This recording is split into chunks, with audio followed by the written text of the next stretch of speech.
I'm Ethan, 32, an architect with a love for green spaces and clean lines. When I moved to Meadowview, a gated community with sprawling lawns and a promise of neighborly charm, I thought I'd found my slice of paradise. The place had it all: kids biking down quiet streets, barbecues every weekend, and a community garden I couldn't wait to contribute to. I bought a corner lot, envisioning a cozy home with a lush hedge to frame it, a living wall of jasmine and boxwood that'd make my yard a haven. I'd spent years sketching dream landscapes, and this was my chance to build one. But Meadowview came with Karen, the HOA president who wielded her gavel like a scepter. She was in her late 50s, with a perm as tight as her grip on the neighborhood. Karen had a reputation for spotting violations. Nobody else noticed. 2 bright porch lights, slightly crooked. Mailboxes, you name it. Her emails were infamous, signed with a passive-aggressive, "for the good of Meadowview." I figured I'd stay under her radar, follow the rules and focus on my hedge. I submitted my landscaping plans to the HOA, got approval, and spent weeks planting. Neighbors stopped by complimenting the greenery. I was ready to settle in, make friends, maybe host a game night. But Karen had other ideas, and I was about to learn just how far her spite could reach. Everything unraveled one Saturday morning. I woke up to the sound of chainsaws and rushed outside, still in my pajamas, to find Karen standing in my yard, directing 2 guys in coveralls as they hacked my hedge to pieces. My jasmine, my boxwood months of care, reduced to a pile of shredded leaves. "What the hell are you doing?" I shouted, my voice cracking. Karen turned her clipboard clutched like a shield and gave me a look that could curdle milk. "This hedge violates HOA height restrictions," she said, her tone dripping with smug authority. "I'm enforcing the rules." I was floored. "I got approval?" "You signed off on it." I pulled up the email on my phone, the one with her digital signature, greenlighting my plans. She barely glanced at it. "Must have been an oversight," she said, shrugging. "It's too tall now? Deal with it." The workers kept cutting, and my stomach churned as my vision of a green oasis vanished. Neighbors peeked from their windows, but nobody said a word. Karen's power was absolute, and I was the new guy getting schooled. I spent the next week trying to reason with her. I emailed, called, even showed up at her doorstep with the HOA bylaws, which clearly stated my hedge was within limits. She dismissed me every time, saying, "Meadowview has standards. Ethan, you'll learn." Then the violations started pouring in: $75 for debris, the hedge clippings she ordered $50 for unapproved lawn ornaments, a single bird bath, and a warning for excessive noise from my sprinkler.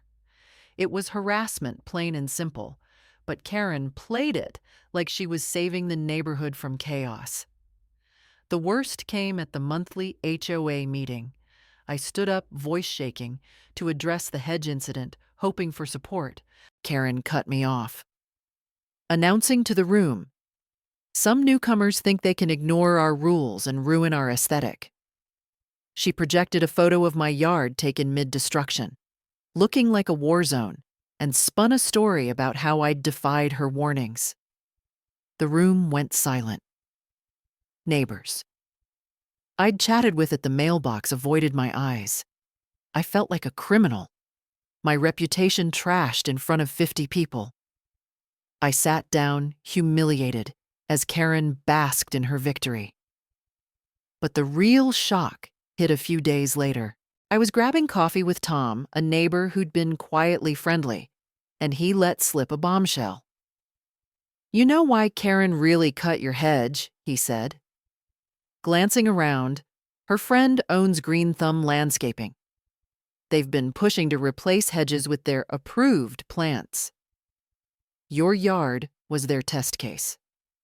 I froze.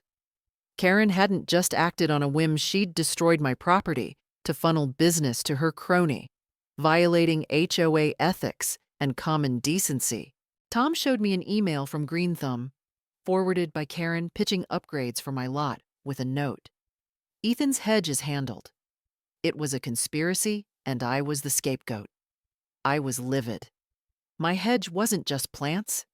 It was my sweat, my vision, a piece of my dream home. Karen's lies had turned neighbors against me, and her greed had endangered the community's trust. I could have sued, but that'd take years and drain me dry. I could have confronted her, but she'd just deny everything with that smug grin.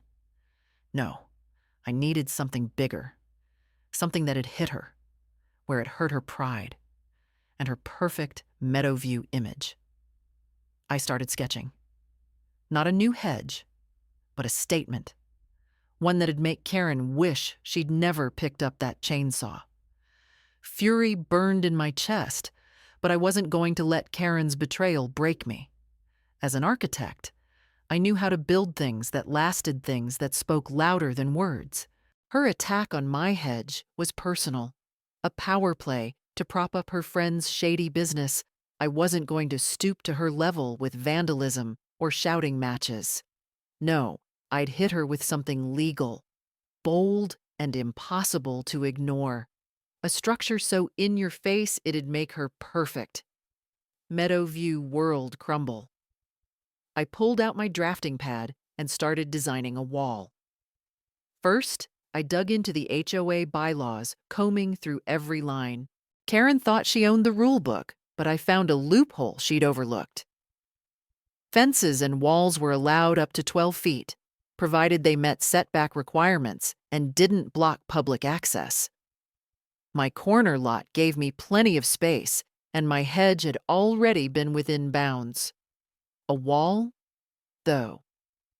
That was a statement. I sketched a brick behemoth 10 feet tall, 50 feet long, running the length of my property line facing Karen's house. It'd block her morning sun, her prized view of the community park, and her ego-driven sense of control. Best of all, it'd be 100% compliant. I called in favors from my construction buddies.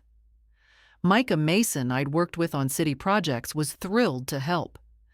A petty revenge wall, I'm in, he grinned, promising to source the best bricks and keep costs low.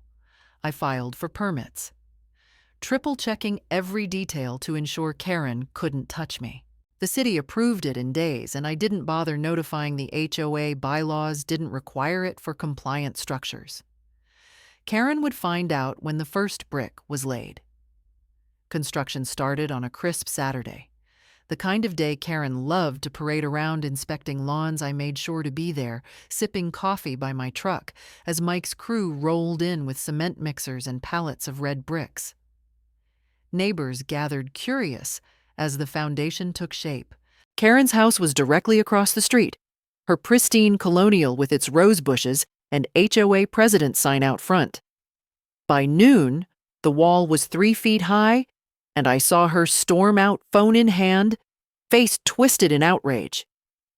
"Ethan, what is this?" she shrieked, waving at the rising structure. I leaned against my truck, casual as could be. "Just improving my property." "Karen, you know, after my hedge mysteriously disappeared?" Her eyes narrowed, but I held up the permit, smiling. "All legal. Check the bylaws," she sputtered, demanding I stop, but Mike kept laying bricks. Unfazed, neighbors whispered, some chuckling, as Karen realized she had no leverage. She stomped back inside, probably drafting one of her infamous emails. By day 3, the wall was 8 feet tall, casting a shadow over Karen's front yard. Her roses wilted in the shade, and her morning coffee spot on the porch was plunged into gloom. She tried everything, filing complaints with the city, denied, rallying her HOA cronies, who backed off when they saw my permits. Even knocking on my door to negotiate, I opened it. Arms crossed. "You want to talk? Start with why you trashed my hedge for your friend's landscaping gig." Her face went white, and she fled. The truth was out, thanks to Tom spreading the word. The climax came at the next HOA meeting, held in the community center, with a packed room. Karen, desperate to save face, put my wall on the agenda, calling it an eyesore. I was ready. As she ranted about community standards, I stood holding a folder. Let's talk standards, Karen. Like how you destroyed my approved hedge to push. Green Thumb Landscaping. I passed out copies of her incriminating email, leaked by Tom.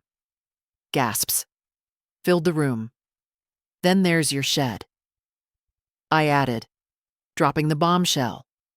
Stuffed with paint cans against fire codes. I reported it to the city. Her jaw dropped. She'd been caught, red-handed, her hypocrisy exposed. Karen cornered, switched tactics. Ethan, please, she pleaded, her voice cracking.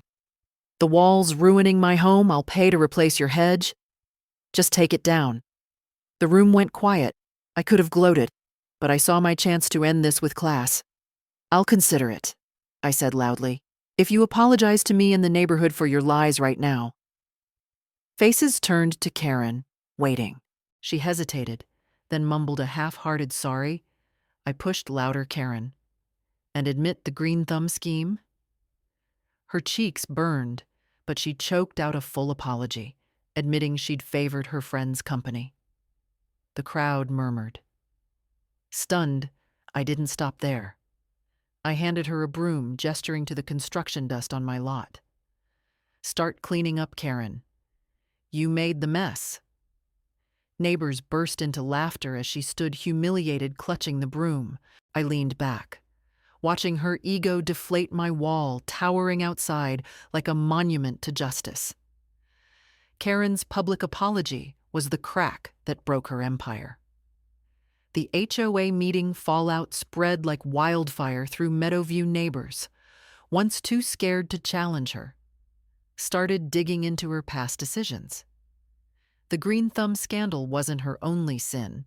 She'd funneled contracts to other cronies, from pool maintenance to snow removal, all while preaching community standards. The board launched an audit, and Karen's title as president hung by a thread. She wasn't ousted, but her influence was gutted. Her violation emails stopped, and her clipboard stayed retired. My wall stood tall, a daily reminder of her defeat. Karen's yard, once her pride, looked desolate in its shadow, her roses limp and her porch unwelcoming. She avoided me, but I'd catch her peering from her curtains, her face a mix of resentment and shame. I didn't gloat. I didn't need to. The neighborhood had shifted. People waved when I mowed my lawn, invited me to barbecues, even asked for landscaping tips. Tom, my whistleblower ally, brought over a six-pack toasting the guy who built a wall and won. I'd restored my name not with anger, but with a calculated stand that spoke louder than Karen's lies. I could have kept the wall forever, but I'm not her. A month later, I offered a deal at the next HOA meeting. I'll take it down, I said, if the HOA funds a new hedge, my original design, and Karen personally plants the first bush. The room buzzed. Karen cornered again, nodded stiffly, knowing refusal would seal her pariah status. The vote passed unanimously. Watching her kneel in my yard, dirt on her designer jeans, shoving jasmine roots into the ground, while neighbors snapped photos, was sweeter than any fine. I handed her a trowel. Smiling. Careful Karen. Wouldn't want a violation for sloppy planting. The hedge grew back greener than before, and Meadowview felt alive again. The wall came down, brick by brick, but its legend lingered. Karen faded into the background, her reign reduced to a cautionary tale. I learned that honor means standing firm even when it's easier to fold. Gratitude came from neighbors who saw my fight and joined it their trust, a quiet victory. And kindness. It's not weakness, It's the jab that lands when paired with wit. As for Karen, she's still in Meadowview, tending her wilted roses, her HOA crown long gone.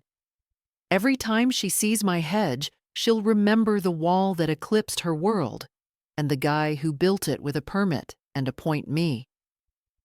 I'm planning a community garden, free of her rules, and I'll keep planting, knowing some walls are worth building to grow something better. The end.